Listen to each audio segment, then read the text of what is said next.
How are you? Nice to meet you. Yeah, good to meet you, Bryson. Yeah, I'm good. I'm in my new office in Oxford, which I haven't. Well, I've had. Strange enough, I have two offices, and this one I haven't really moved into at all. And lots going on, trying to get my head around this new term and all of that, new job. Yeah, so I've moved from SOAS, which is in London, and I'm in Oxford. Yeah, yeah. So you're still continuing on with your research? Yes, yeah, absolutely. Although I'll have my hands full for the next few weeks or months, I guess, because I've a new job, lots of new students, just trying to learn the ropes. And It's you been like that? You like being in the classroom? ask me in a few weeks because it hasn't started yet. But yeah, depends what I'm teaching and depends on the students and so forth. I got I'm not like teaching elementary Sanskrit. I've done a bit of that, but I'm not doing that, and that gets that can be a bit of a drag. It's a bit Yeah, like yeah. doing the basics, but talking to good students about history or reading text with good students is Mm, fantastic. That's the best of all, actually. That's great. yeah. Well, you've opened up a whole portal here. I feel you and your team in the last Yeah, 10, I 15 guess years. so. Yeah, to some extent. I mean, some chinks had been made in the portal. Some small openings have been made by others, but yeah, I guess we then smashed it a bit wider open. Yeah, Yeah, you did, which I really appreciate. We've all really benefited from your work. great. Uh, Thanks. so can we start with a little bit about your background? Because I really want to talk about your time in India as a sadhu, if that's okay. Sure. I mean, I wouldn't say I was fully a sadhu, but I've lived Right. as a sadhu. Yeah, Yeah. Well, you're yeah. the closest I think that I'm gonna be able to get an interview with that speaks Okay, English. that's probably right. Yeah, unless you teach yourself Hindi, Right. yeah. That's not gonna happen anytime soon. I'm horrible Okay. with languages. So yeah, I mean, what can I say about that? I went to India when I first went when I was 17, so on what we call a gap year here in England between school and university. And I'd gone to school a year young, so I was only 17 when I left. And through various coincidences or whatever you want to call them, I had uh, chosen to read Sanskrit as an undergraduate, and then a friend had been in India on his gap year. He was a couple of years older than me, and he'd come back and regaled me with tales about what a wonderful time he'd had, treasures traveling around, basically just backpacking. And I put two and two together, and off I went. And in fact, my friend Alex Watson from school that I went with, so we travelled out to India together. I remember now, 3rd of January 1988, and he's now professor of Indian philosophy at Ashoka University in Delhi. And he's here at the moment. He's here as a visiting professor this term, so it's great. We kind of it's like a reunion after we were students here. Well, we both did what we call a DPhil, but a PhD here. We went off to India and spent 7 months traveling around, basically backpacking, kind of dirt bagging around, trying to do it as cheaply as possible. And at the end of the trip, I mean, I'd read a bit about Indian religions, and before I went, in fact, Alex will always pick me up. He likes to joke about how when we turned up at the airport, I saw someone sweeping the ground with a broom, and I went, "Oh, look, a Jain!" I'd read the classic stuff about Jain sweeping the ground, and then the person sort of turned around. It was like airport sanitary worker or Yeah. something. Yeah. So yeah, as usual with India, a lot of my preconceptions were quickly blown out of the water. But at the end of that trip, we went. We did the usual stuff, I suppose. We actually went to Bhutan. That was fantastic. Uh, but travelled all over India from north to south. And then at the end, I was right up in Kashmir. I mean, I had a few little interactions with sadhus, but it wasn't until the very end of it. And in fact, I was on my own at that point. Um, uh, I went up to Kashmir, and there's a pilgrimage to a place called Amarnath, which is high up. It's like 4,000 meters in the States, so it's like 14,000 feet, something like that, where there's this ice lingam. So it's a stalagmite, but huge. It kind of waxes and wanes with the moon, I think. But I didn't get to go up there because my visa was running out, and I had to split. I had to get down to Delhi pretty quickly. But I spent a few days, up to a week, I guess, hanging out at the sort of base camp where all the sadhus gathered. So I spent a bit of time. Well, I was basically spending all day hanging out with these sadhus in their camps for a few days, and just loved it. Was completely intrigued, and I was naive young English guy, didn't know the first thing, didn't really have any Hindi. I might have picked up a little bit by that stage, but I quickly realized that for a few rupees I could provide them with some milk and curds and food and whatever, really not very much, and they were happy to entertain me. And that was it. That was kind of when I just first got the bug for all of that, because I was hanging out with these charismatic wandering yogis and ascetics. And I continued to go back to India as much as possible in between studies and during vacation and so forth. I actually spent a part of every year from 1988 to 2020 in India at some point, and then the pandemic came along that kind of broke that chain. But over the next few years, I would go back as much as possible and kind of hang out with these sadhus. And I was completely fascinated. In fact, I did. Hang on, what's the order? Yeah.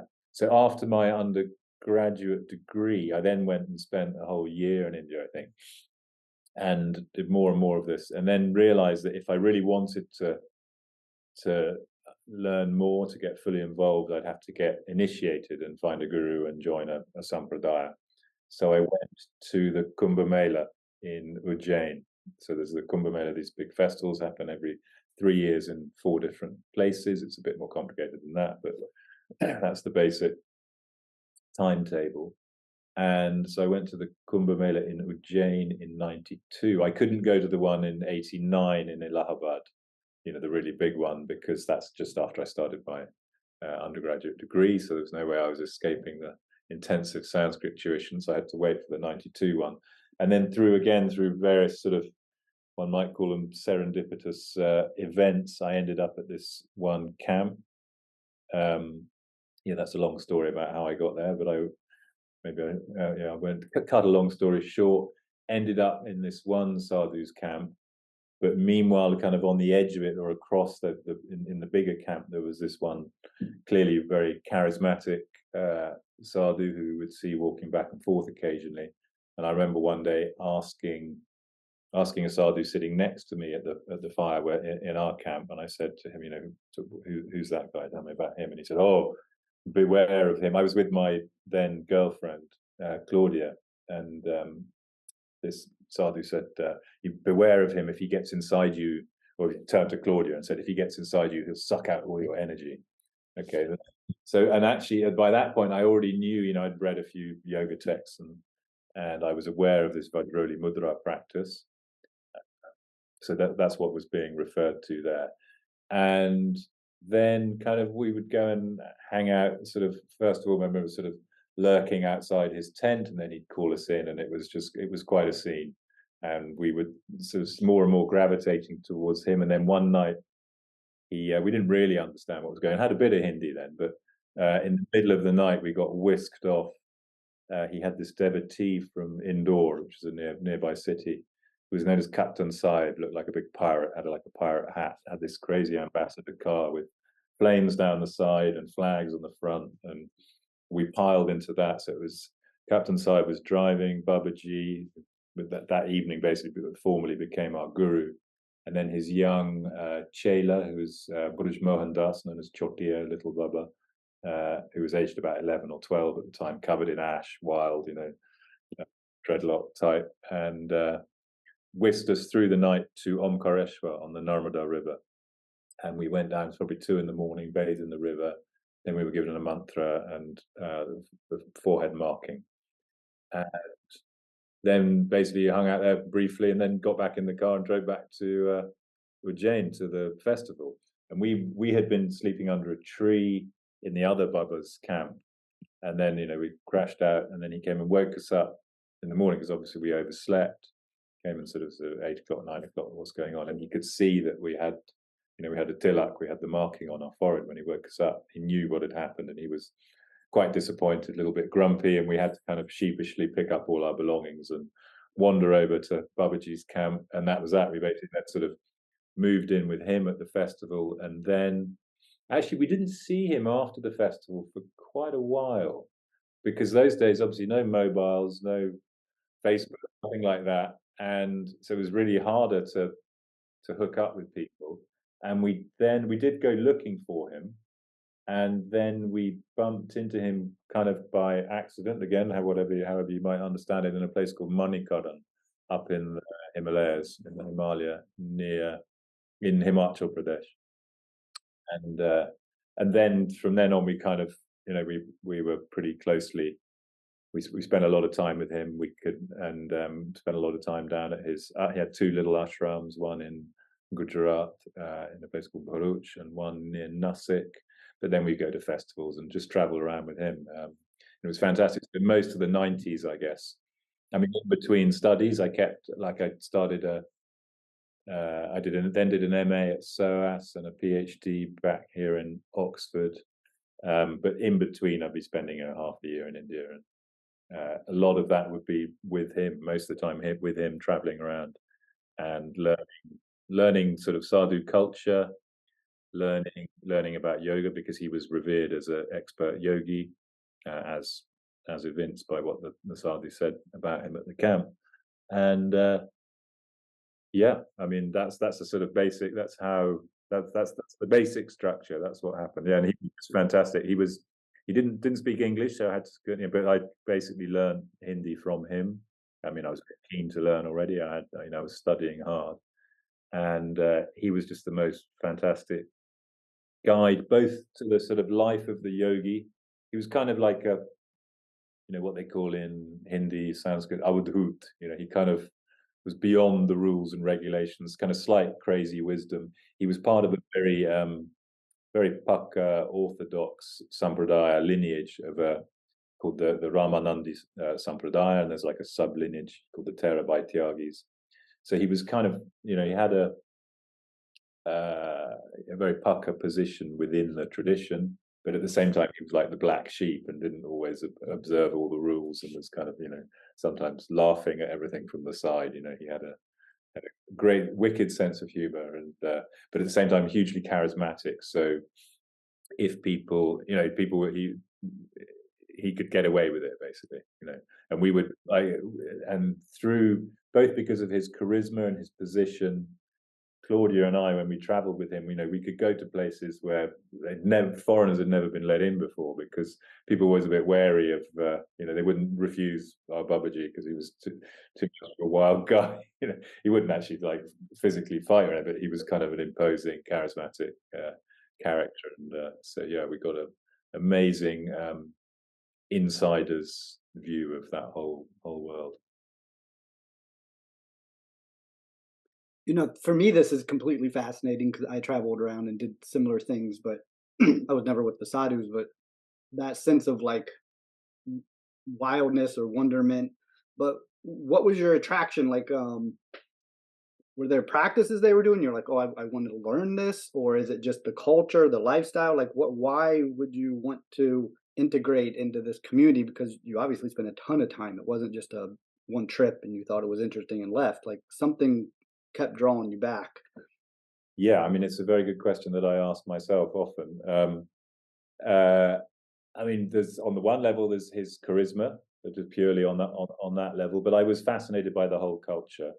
I think I was fascinated by this idea of renunciation, still, of abandoning normal life. So in a kind of sort of monastic, but not monastic in the sense of living in a monastery. It's a wandering, sort of itinerant, ascetic lifestyle, and how they establish a whole different worldview and way of life that is predicated on renunciation of normal life. So I found that in itself fascinating.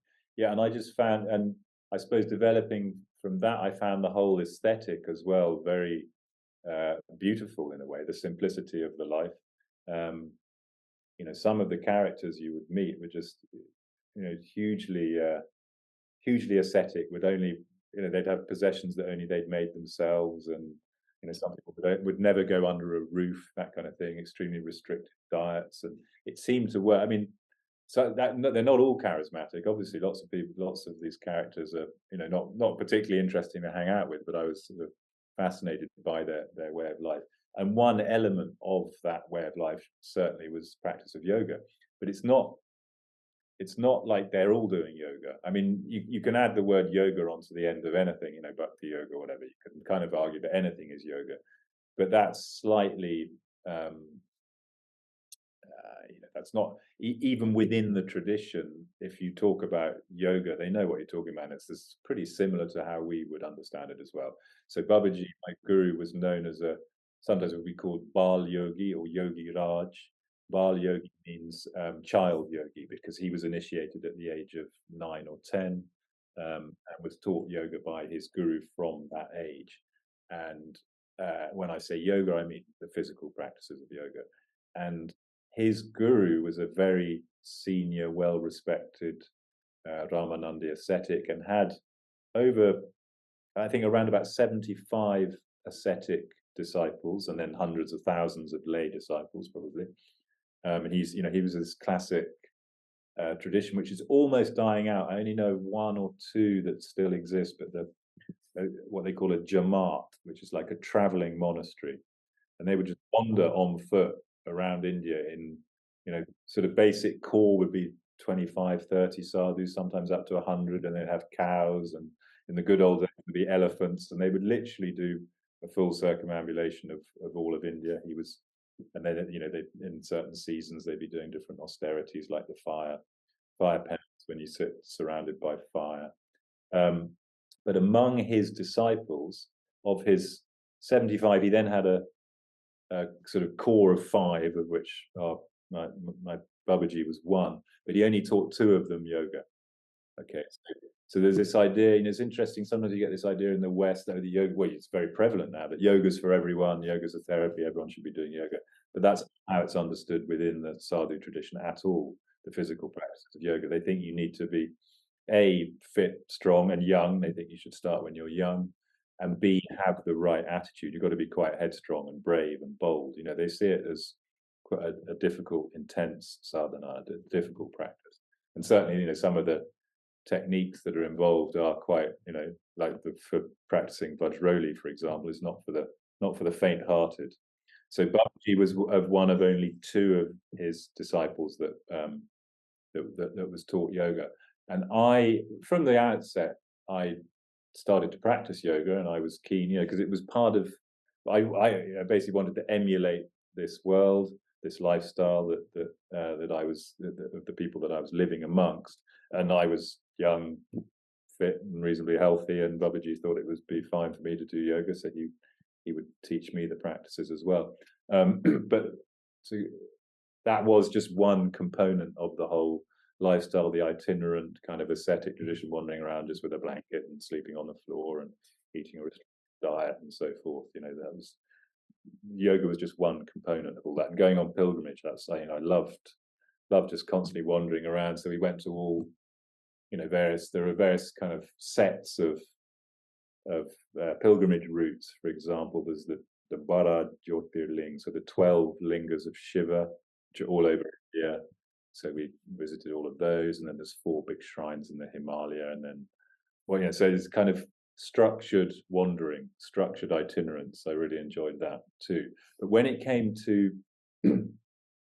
my academic work and wanting, so that was always the driving force behind academic work, was wanting to understand that world better. And so I did an MA at SOAS after my undergraduate degree. I then had a couple of years, I think it was.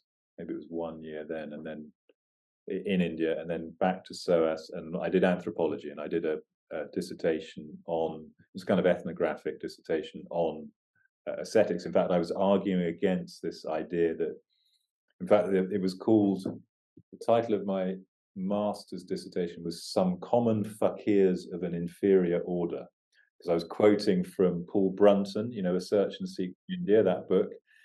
There's a photo in that book of a group of Ramanandi Tyagis sitting around, and underneath the caption is some common fakirs of an inferior order. So these are the guys who've been hanging out with in India. So I was pushing back against this, and I was trying to say, actually, these are the real, this is the real deal. They're the people doing the original true practices, because there's a kind of elitist scorn maybe for some of those traditions. So it was like a sort of subaltern approach to these people, trying to argue that they should be valued more highly. But at the time, and I've said this quite often, and I feel bad for my anthropologist colleagues, but I kind of felt that I'd gone as far with anthropology, the ethnographic approach, as would satisfy me, because anthropology, particularly then in the 90s, was really bogged down in theory. You get these departments of anthropology at universities, and in order for different anthropologists who might be studying completely different cultures and regions and types of people to talk to each other, they need to develop theories. And so they're basically just talking to each other in theoretical language. And I realized pretty quickly that I didn't want to go down that route. I just wanted to understand more and more about my specific area of interest. So when it came to deciding what to do for a PhD, my doctoral studies, having decided I wasn't fit for anything else, and still fascinated, that still wanting to go deeper into all of this, I decided that I had to use my Sanskrit training. So I looked around for a Sanskrit text that was relevant to that world that I lived in. And in fact, these guys, they don't really read Sanskrit texts. I mean, they chant them liturgically in their rituals in the evenings and the mornings, but they're not really sitting around reading texts. In fact, they're quite opposed to that. They think that texts, obviously practice and the way of life is much more important than book knowledge.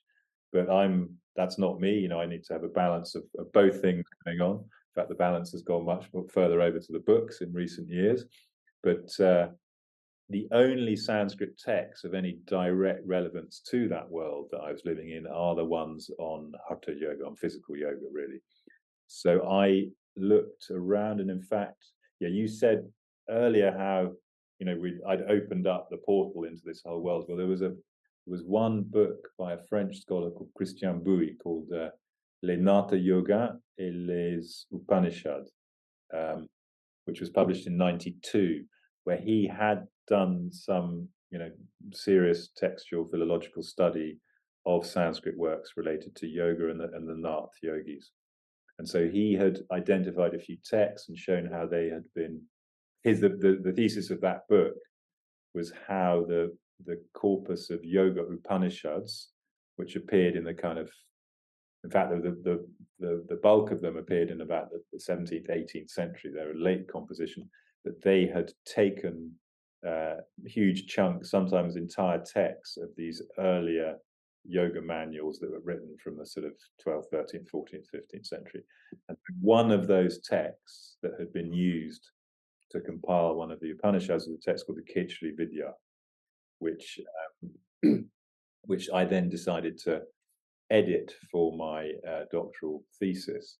And by edit, I mean find all the manuscripts that I could, and then of course it's then they're all different, and you've got to so the kind of heart of my work, probably Jason talked about this as well, I imagine, is you look at you find all the manuscripts you can of a text, because the thing is it's extremely unlikely, and it hasn't happened. Well, actually, maybe one text that we're working on at the moment from 1600, we might have a manuscript that's an autograph, i.e. written by the author.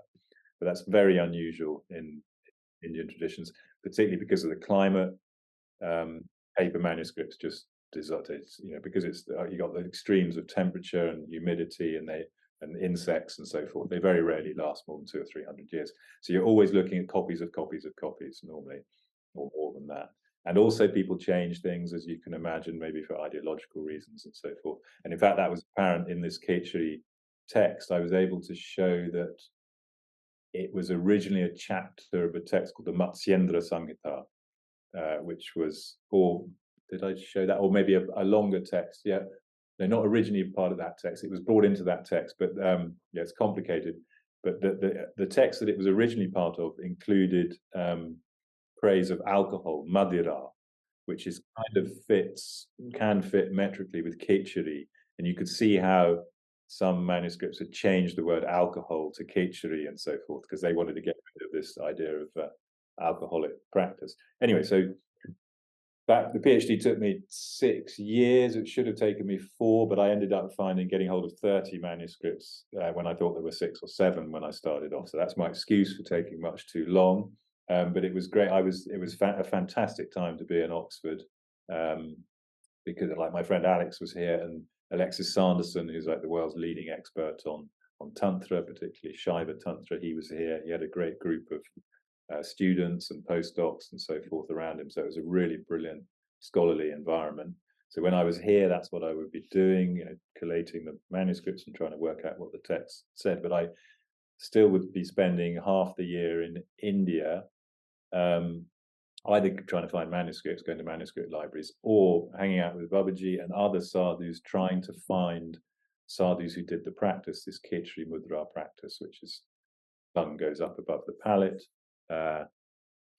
And there are, you know, and then so trying to learn from them how the practice was done, why it was done, and so forth. And of course, there are different reasons for doing it, and different tantric yogic cultures will explain it differently. And in those days, you know, now of course you just put Khichdi in Google and you'll find a bunch of people telling you how to do it, and YouTube videos and so forth. But this was I started in 95, so my fieldwork was kind of between 95, 99, I suppose, something like that.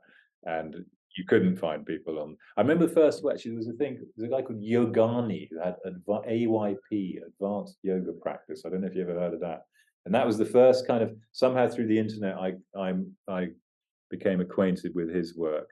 And that was one of the earliest times that I kind of was able to engage with other people, but basically through the internet. But what I did, I found, I think, half a dozen, maybe 6, 7 or 8 yogis in India who practice Khichdi.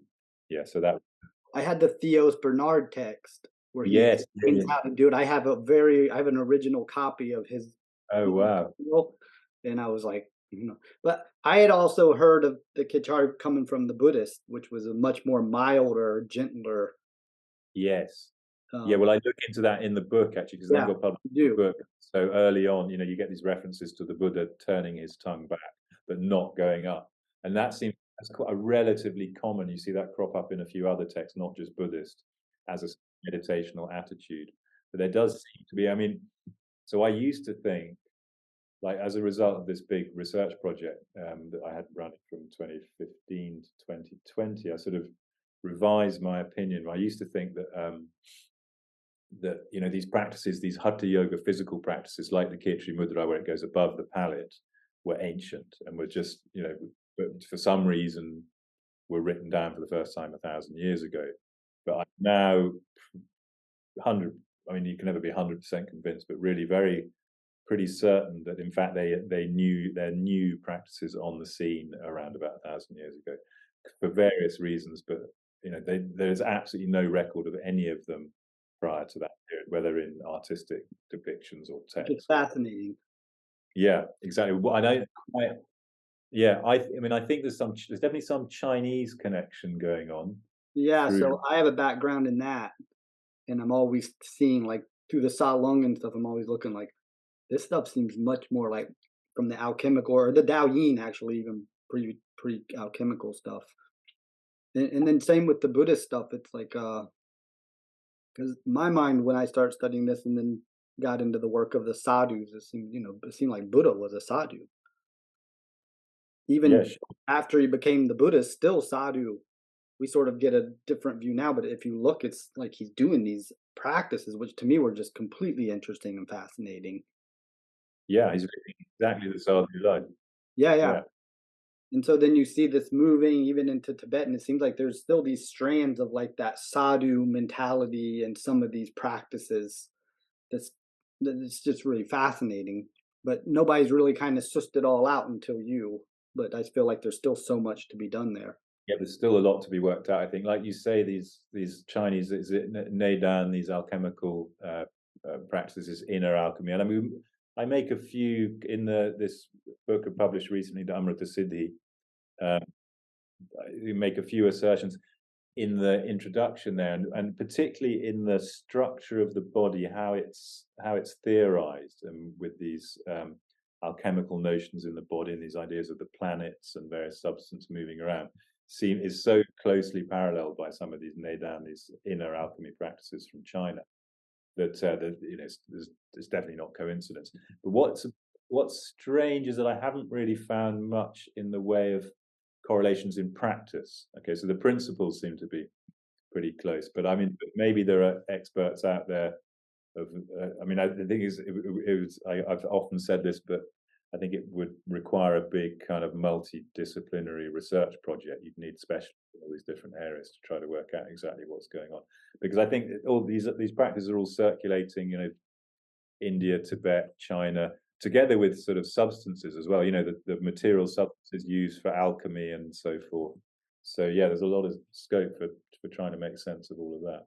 So yeah, and so when you, I think like things like Hatha or Vajrayana, these all seem like this kind of like this technology that's there, and then these different groups of people kind of grab onto bits of it, but maybe it's not belonging to any one group, but like your Babaji, like interesting kind of charismatic figures within traditions seize upon this new energy that's kind of floating around, these new ideas. Yeah, and then rework them in different ways. Yeah, I mean, I've written on this Vajroli practice quite a lot, which I wrote an article on that, which was published in 2018, I think. But I've since found out more things about it, which have made me understand it much better. But the practice, which I don't know if your listeners know about it, I'm sure some of them do, but it's often understood. I mean, like when I said about when I first came across Babaji at that festival, when the sadhu said that he can suck out a woman's energy, if he gets inside her, and that's the kind of popular understanding of it. But I go into this in some detail in this paper, and I come to the conclusion that in fact that's not really true. It's kind of unfeasible, because basically, and I expect some of your listeners may push back against this, but I argue that it's anatomically impossible, because you have to stick a pipe up your urethra in order to hold open a valve, okay, to suck things up. So you cannot do that without the pipe, because if the valve wasn't there, you'd be incontinent. So that would seem to be a sort of losing situation. And what I argued, with the help of the French scholar who was very helpful with me on this, that the actual process of sticking up the pipe, up the urethra, desensitizes this erogenous zone, and basically you can overcome the ejaculatory impulse. So that's the purpose of it. So Babaji, so my guru was completely celibate. Okay, so that I always had this idea, why is he doing this practice? What's the point of it if he's completely celibate?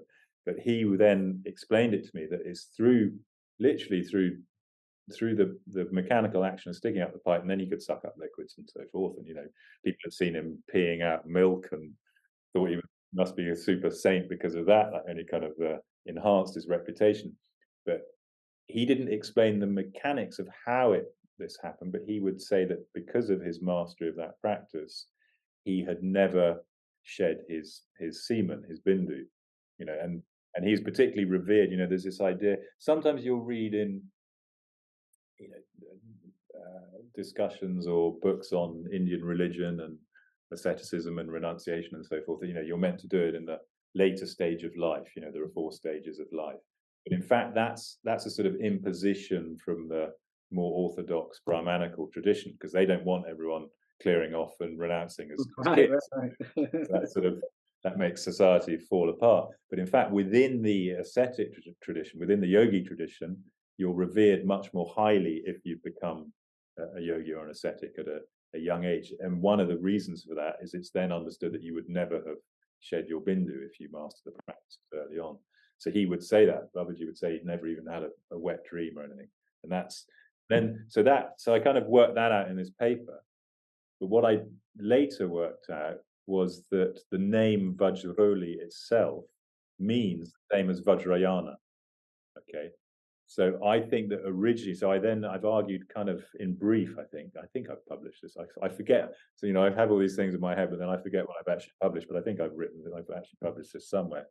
But so I think that that practice was originally developed among Vajrayana traditions to enable sexual practice without ejaculation by the male partner. And then, like you say, then taken on by these more ascetic celibate traditions, just as a way of stopping the loss of bindu, but without the sexual ritual. And then within these Hatha Yoga texts written in the Sanskrit tradition, they call it Vajroli because it's the practice that was developed within the Vajrayana tradition. And then there are other methods of controlling bindu and sexual desire that are called Amaroli and Sahajoli. So those would have been different lineages of yogis. There's the Amara lineage, which is the Shaiva, you know, worshippers of Shiva lineage. And in fact, you get some fascinating legends, myths. There's a 13th century Marathi text where you get Virupa, who's from the Vajrayana. So he's a Vajrayana Siddha, and he has a kind of yogic battle with Goraksha, who's from the Amaroli, from the Amara tradition, and they have this kind of Siddhi battle. And then, of course, because it's a Nath yogi text, so of course Goraksha wins. He defeats Virupa. Yeah. So that's I feel that I've finally made reasonably good sense of Vajroli. Yeah. That's wonderful. So I didn't know that. That helps. So when we talk Vajrayana and we talk Hatha, are we talking the same thing? So I know different traditions, No. but we have like this idea of sun and moon, the wisdom and the relative reality, and we're trying to bring these together in the central channel through the Vajrayana and Hatha. It seems like that's really the essence here of both these traditions. But I don't know if I'm coming to you with it.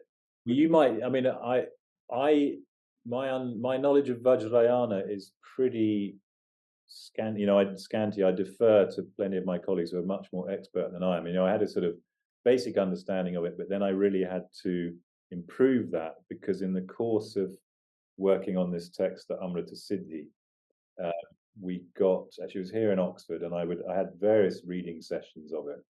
And after having gone through the text and sort of produced a preliminary edition of it, we then got hold of this manuscript that was bilingual Tibetan Sanskrit, and it had been in Beijing, and I think it's gone back to Tibet, but it has a date on it of 1160, and it may be a copy. You know, that date may have been copied. We can't be certain, but it was certainly a very old iteration, an old version of the text. And it was through reading that with this colleague Peter Daniel Santo, who's a brilliant scholar of Vajrayana traditions, both in Sanskrit and Tibetan, there were various words and concepts in there that I just didn't understand, and he was able to identify them as Vajrayana concepts. So I got him on board. I then asked him, will you edit the text with me? Because I realized to do a proper job of it, going to need proper expertise in Vajrayana. So that worked out brilliantly, and we proceeded with that. But the text is really interesting on so many levels. So it's the first text to teach any of the practices and principles that then come to be known as Hatha Yoga. Okay, it doesn't teach all of them by any means. It teaches it teaches just these three physical techniques, which it calls Mahamudra, but of course that's a already heavily loaded term for tradition. But it's saying, so the Mahamudra in this text is sitting on the ground with your left heel at the perineum and your foot extended, and you hold the right foot. And then there's the Mahabandha and the Mahaveda, which again is alchemical terminology. I mean, I could talk at great length about this, but what the text, so yeah, there's a lot of, as you say, about controlling sun and moon, but this text says very specifically, it's really kind of makes a strong argument that there's no point in meditation. You can't, there's no point in any of the mental practices. You can only control the mind with bodily elements. It has this as a brilliant section about, you cannot control the mind with the mind, just as you can't control the fire with fire. And so there's no teachings on meditation in this text. I mean, occasionally dhyana, I think the word dhyana does appear once or twice, but it just says it happens as a result of doing the physical practices.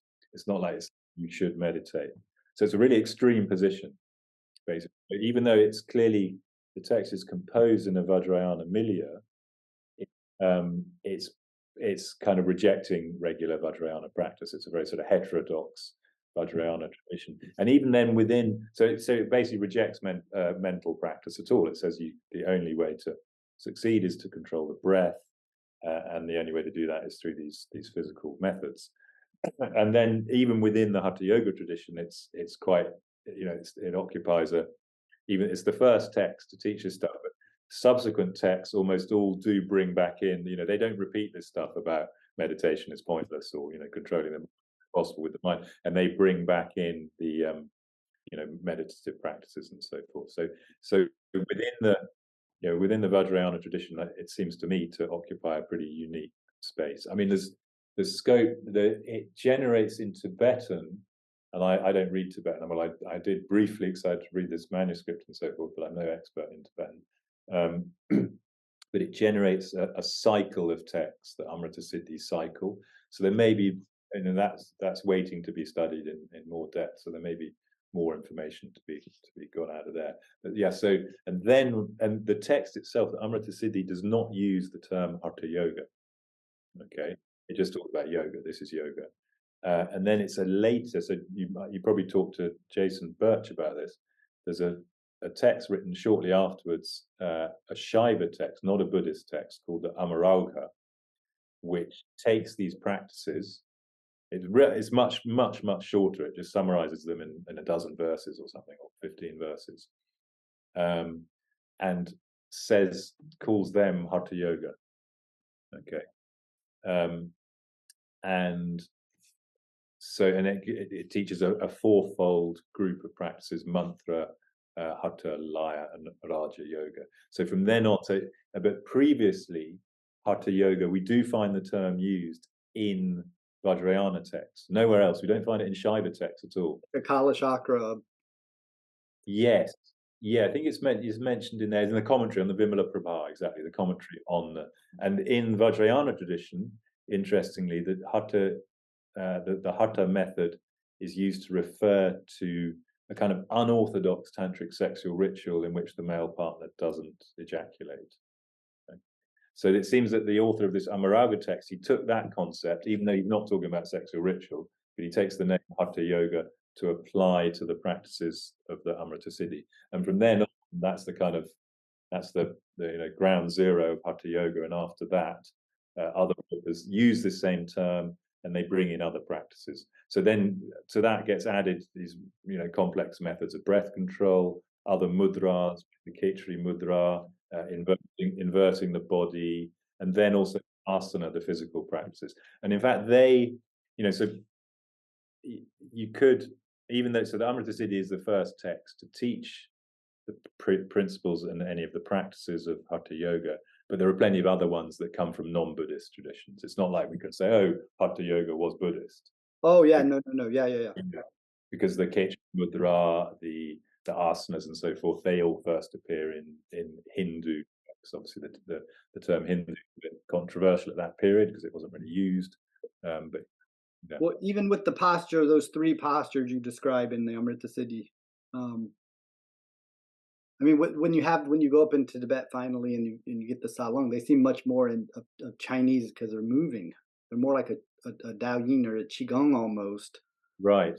But like that one posture, Mahamudra, it's like that is a similar part of another movement with the legs stretched in the pair, but it's like a little dance. Yeah. It's not stagnant like that. And then, I'm always wondering where the Salong just appears. So it's interesting, your text, but it's like, I don't think any of the other Mahasiddhas were practicing any physical movements that I've ever seen.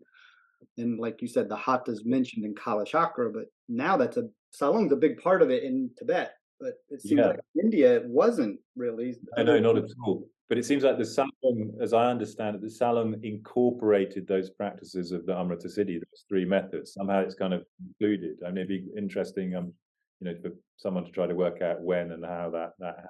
But yeah, and I went to you must know Ian Baker, his work, and I went to Bhutan with him a few years back. Oh, Must be okay. 2018, and we were traveling with this great he was a Bhutanese yogi, and I spoke to him about, explain the teachings of the Amrita, and he said, yeah, that's exactly what we're doing. He said he talked about what it says about the sun and moon, and he did tell core, but he said, yeah, this is exactly what we're doing, and we just incorporate, we have these other movements to. Well, that's what I've always thought. I was like, okay, forget the name Hatha and Vajra and whatever. It seems like the practice is the same practice, this essence of it with these channels and then the internal fire, Yeah. and trying to awaken this way. Because even in a lot of the Vajrayana texts, like what you said, it's like, yeah, meditation is not the thing. It's like this has to. If you don't have the winds under control, meditation's not going to happen for you anyways. Right.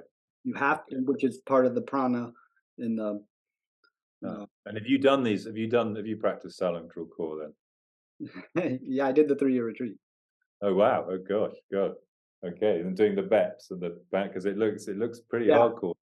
Yeah. Well, it also looks like one of the bits from the Amrita Sigan because Jason was explaining to me that the one's kind of bouncing up and down a little bit. The second Yeah. one. Yeah, it's the third one. The third one, yeah, you kind of bounce and sort of. But I've seen how they do it in the Salangtrul core. It can be quite dangerous, can't it? You can sort of hurt your back and your coccyx. Yeah, but apparently that has changed as well over the time because there's other texts that's like it's not much of a jump at all. It's just a little bit. Okay, which would be more like what you find in the Amrita Siddhi. That's And the right. really Big thing ones is, came later.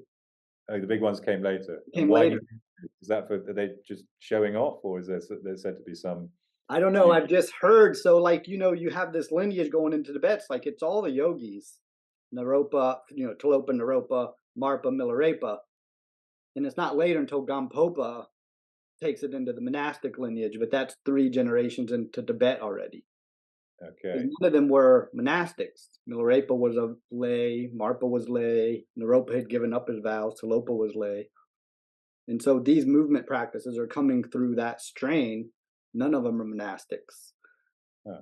And then everything kind of gets a little interesting around Gampopa because, he has his student Padma, and then all the different Kaju lineages are started. But we got Karma Kaju, which is known, but then you got Drikon Kaju, Padma, many Kajus, which means whispered lineage, oral lineage, not a textural lineage. Okay. Right. And so, from my understanding, from my teachers are saying a lot has been changed around the Gampopa thing. Certain things went certain ways. And then later, these big jumps came later. But, each tradition has their own version of the Salon. So there's supposed to be many, and some traditions are saying, we don't need all those, just these ones are good, those ones. And so they're all and it's all oral, and you have to go through their Nongdro, you have to do all their things to even get them. To get So up it's to that, just like right. readily They available. used to be very secret, yeah. They used to be very secret, but now a few more people showing them off, as I understand it. Yeah, some for my thing, it's not still that you have to go Okay, through still all kept secret. Yeah, you have to go through the things. And is it the lineages that practice it in Tibet, are they generally monastics or lay? So I didn't quite understand because Well, yeah, both, both. Because you got what you call lay now, like Nakba, you have all that sort of thing. Yeah, and they're practicing Salon. Yeah, but I'm still pretty sure that they have to go through. They have their own Nongdro and their own system before they get to that. Okay. I mean, my view has always been like, without all that previous stuff, it seems like I don't know what this Salon's going to accomplish for you. Right, could be dangerous, but even maybe dangerous, but also more just like, well, what's the purpose? Because it's all visualizations and everything, and like you have to have all of those are symbolic. Like sun and moon, those mean things. You have to know a little bit about emptiness and a little bit about bodhicitta and why you would want to bring those together. It's like just to give somebody these practices without having these visualizations down. It's like, why would you I don't know what it would really accomplish. Okay, but the Amrita Siddhi would say you don't need all the visualizations and so forth. You Right. just need physical practice. The other thing I'd like to just say is that it's really interesting that these practices are basically the Amrita Siddhi practices, even though they get categorized in the early Hatha texts like the Hatha Pradipika, Dattatreya Yoga Shastra, Shiva Samhita, those three practices, they seem then to have died out pretty much. There doesn't seem to be a living tradition of doing these Mahamudra, Mahabandha, Mahaveda. I mean, I think there are kind of revivals inspired by the text, but I don't think there's been a direct transmission. And so it's fascinating and great that they've survived in Tibet and Bhutan and so forth, because then we can actually find out what's going on. So it seems, yeah, they traveled to Tibet, they've survived there, but they died out in India along with Tantric Buddhism, really. I've always seen like in my mind at least Tibet and like Bhutan was like India from like 12, 13, 14, 15, like frozen on ice. Like Yeah. as India got sort of destroyed and changed and altered, all those teachings just kind of got frozen in time until 1959 and then now they're melting back down. Oh, coming back into India, that's a nice way of looking at it, yeah. Trickling back down from the high mountains. Yeah, it's like so nobody could get into those mountains before the technology and stuff. So everything got pretty frozen there for a while and just kind of stable. Yeah. But Oh. Tibet didn't do much outside of that. They weren't making inventions or rocket ships or cars. They're just working these practices they got from India. So they've refined them pretty well. I mean, the other thing I always think that the Salum Drul core is more appropriate for Tibet where it's cold, isn't it? You Yeah, want to do moves, whereas in I India, thought it had more to do with China. right? Because Yeah, in the old Dao Yin text, like pre, you know, BC, even they have these talks of like the cauldron and the inner fire, and working these, and like how each chakra had different. We're all deities and stuff. This is predate the alchemical stuff. Because I always thought right. the alchemical stuff was coming from India to China, but No, I think it's the other way, as I understand yeah, it, and because the actual materials that you need to do that. So as I understand it, and again, I'm just relying on other scholars' work on this. I haven't directed myself, but the external alchemy appeared in China in like the 2nd or 3rd century CE, and perhaps, but so working with mercury and sulfur and so forth, and then arrived in India a couple of centuries later, or maybe a bit more than that. And then similarly, the inner alchemy, the Nedan, so it's Nudan, isn't it, is the external, and then Nedan, the internal, appears in the 7th or 8th century, I think, in China, and then appears in the Amrita Siddhi in India in probably the 11th century. mm, There does seem to be a clear temporal priority of these traditions in China. yeah, yeah. It's fascinating that all of a sudden the body comes in this one way. But I mean that would make sense, especially if they worked. Yeah, There would be this conversation and like people who weren't so orthodox in their practices. You just want to achieve this goal, and if this little new bit works, you're going to use it. yeah. That's fascinating stuff. I think definitely, there's definitely scope for a lot more work of trying to work out how this all came about. But it might be tricky if you're saying that plenty of these lineages are still keeping it secret. So To some degree, like how much they can, I don't know. yeah, I remember Ian Baker telling me that when he had the exhibition in London at the Wellcome Institute called the Dalai Lama's Secret Temple. Yeah. And if you remember that with the Huh? photographs inside of the what's it called? I can't remember what it's called. But he said that the Lukang, is it Yeah. Lukang from Potala Palace?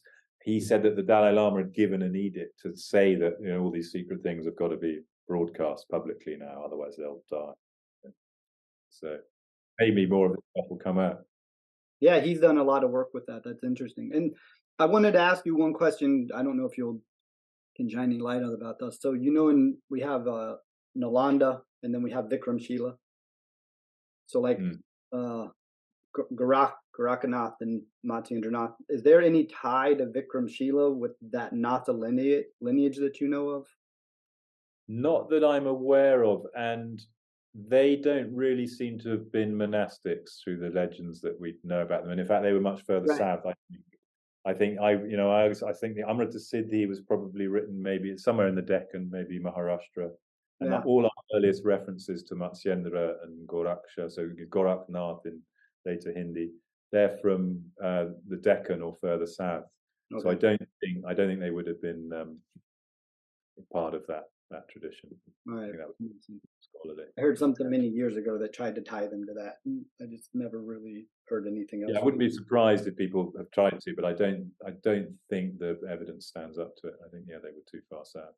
Doesn't mean they might have wandered up there and checked it out, but their homelands were in the south. I mean, I wouldn't, if you'd asked me the same question 5 or 6 years ago, I would have said it was more likely. But in fact, it's since my work on this Hatha Yoga project, that was funded by this huge grant from the European Research Council, and I had to go to Brussels for an interview. When I got shortlisted for it, and it was quite unusual. I think I don't know what other projects they were interviewing people about, but of course I was there to talk about yoga. So unusually, I think everyone had a question, and because everyone either practices yoga or knows someone who did, and all that. So I felt that the questions were actually all a bit sort of facile and easy, and it wasn't particularly productive. But there was one question, in fact, which with hindsight was really on the money. It was really astute, which was, why are you concentrating on North India in this project? And I can't remember what I said in response, but I'd always rather assume that Hatha Yoga, its texts and its practitioners were all based in North India. But now the historical research of the project would suggest that all the texts, I think, were written in the Deccan or further south, and where there were plenty of Vajrayana practitioners and so forth. We got plenty of evidence for that. Yeah. They were circulating down there. So there's this place. So I don't know if Jason mentioned this when you were talking to him, but I was able, in an article I published in 2019 called Kala Vanchana in the Konkan, I argue, and I think it's reasonably conclusive, that this text, the Amarauga, so the Shaiva text that draws on the Vajrayana Amrita Siddhi, was composed in a place called Kadri, which is there's still a monastery and a temple there in Mangalore on the southwest coast of India, so south of Goa. And it's fascinating. If you go there, there's a sort of temple down the hill, rather still very popular, well visited temple, and then up the hill there's a Nath monastery, and in the temple there's these incredible bronze statues of Vajrayana deities. There's Vajra, there's a Lokeshwara, and there's a Buddha, but they're kind of now hidden to the side. So I think the priests kind of know that they're not really Hindu deities, and they're kind of out of the way, but they do a puja, do some worship of them. But they say one's Vishnu, one's Brahma, I can't remember the other. One's Vyasa, Veda Vyasa, that's right. So they kind of pretend that they're Hindu deities. And then so up the hill at the Nath monastery, they have this icon, this murti of Matsyendra, the first human guru of the Nath lineage. But it's exactly modeled on the Lokeshwara image down the hill, so that you can tell. So what I argue in this article is that the text, the Amarauga, there's various reasons why I think it was composed there. So not only does it take the Vajrayana teachings of the Amrita Siddhi, but the tradition, the Matsyendra tradition, also adopts the iconography of Lokeshwara, because he looks exactly the same. And even to the extent that the murti of Matsyendra has a cosmic Buddha on his crown of dreadlocks.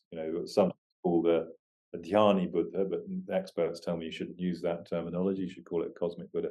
But it's the only Hindu image, Hindu again with scare quotes around it, that has such a second deity on the crown of dreadlocks, because it's clearly just copying the Vajrayana tradition there. So you can see how this, people talk about cultural appropriation and so forth. This is a blatant example of the Shaiva Hindu tradition appropriating the Vajrayana yoga tradition, and the evidence is still there today. So why would they do that? Like, why? What would be the purpose of that?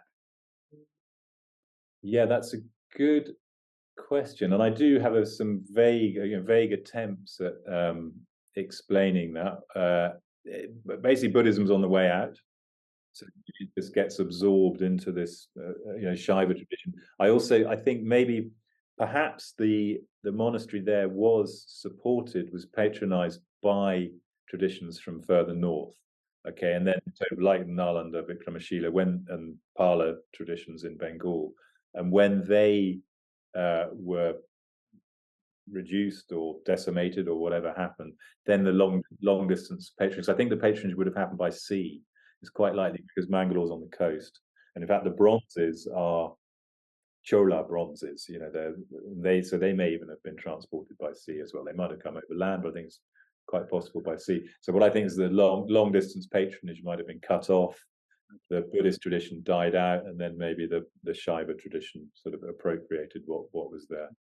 Do you have any sense that like as the Buddhist tradition was being decimated, these kind of roving, kind of more wild sadhu type characters wanted to keep particular practices but hide them and not be identified as Buddhists or some other lineage. So yeah, that makes some sense. And in fact, yeah, I think I should make the point that I don't think we should draw too sharp a line. But I mean, they were. It's a tricky one. This, I mean, because people say, "Oh, but you're talking about Shaivas and Buddhists," when in fact it was all the same. And there was certainly a lot of overlap. You see these 84 siddhas, and there's a lot of overlap with two and so forth. But again, at the same time, as evinced by that legend I mentioned earlier of Virupa having a fight with Goraksha, and the way that pans out is that because it's funny, this legend occurs in different ways in different stories, but I think in that version, Virupa maybe is said to have used the Hatha Yoga. I can't remember which way around it works, but anyway, Virupa turns up and says, "Oh, you think you're so great, Goraksha? Try hitting me with your sword."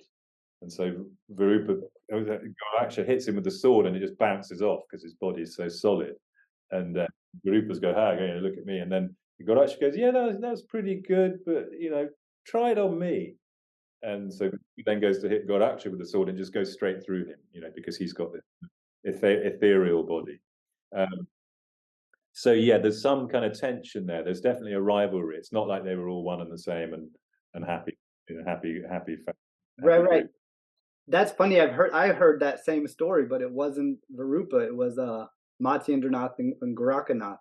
Oh, really? Okay, I haven't heard that version. And it went Right. the same. It went the same way, and I was Yeah. always my view was the body, the emptiness, Yes, exactly. The shunyata, exactly. That's which the is very explanation. Buddhist. Yeah.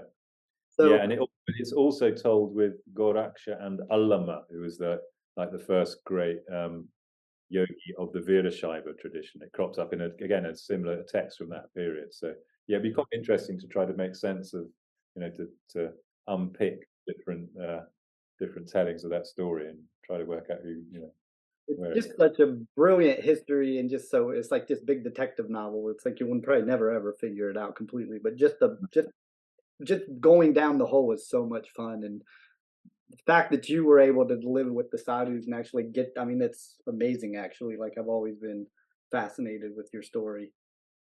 Oh, thank you.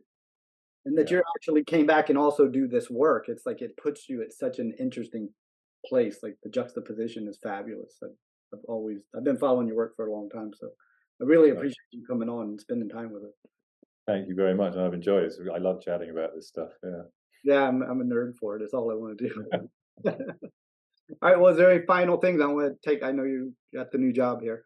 Yeah, actually, I've got to go off and I've got to put my gown on for the first time and go and have dinner in the hall with the new students or something. Oh yeah, So yeah. Harry Potter. Yeah. We don't do the gowns over here. All right. Well, thank you so much. I appreciate it. Thank you, Bryce. I really enjoyed chatting. Yeah. Thanks a Good lot. luck at the new job. Thank you. Okay. Bye. Bye bye.